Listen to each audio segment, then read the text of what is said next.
नमस्कार दोस्तों, जय श्री राम। आप सभी को देव उठनी एकादशी व्रत की बहुत बहुत शुभकामनाएं। चलिए जानते हैं आज किस कथा का अनुसरण करना चाहिए।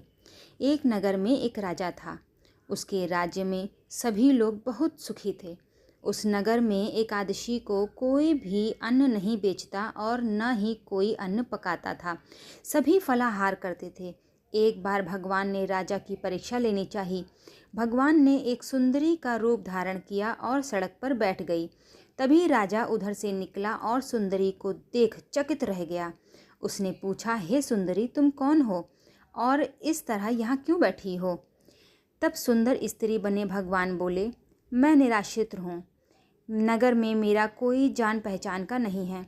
किससे सहायता मांगूं? राजा उसके रूप पर मोहित हो गया था।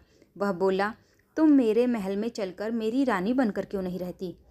सुंदर स्त्री, मैं तुम्हारी बात मानूंगी, पर तुम्हें राज्य का अधिकार मुझे सौंपना होगा।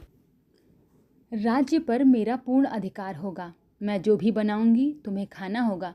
राजा उसके रूप पर मोहित था, अतः उसकी सभी शर्तें स्वीकार कर ली।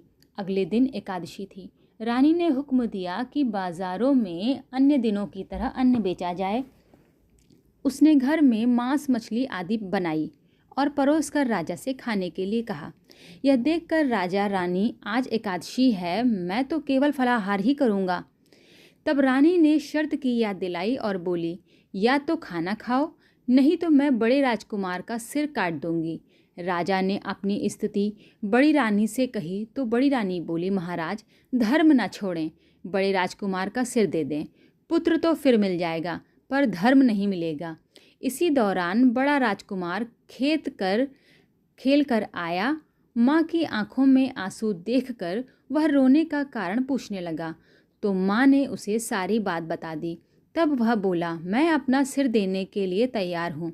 पिताजी ने धर्म की रक्षा की है और उसकी धर्म की रक्षा हमेशा ही रहेगी। राजा दुखी मन से राजकुमार का सिर देने को तैयार हुआ तो रानी के रूप से भगवान विष्णु ने प्रकट होकर असली बात बताई। राजन, तुम इस कठिन परीक्षा में पास हुए।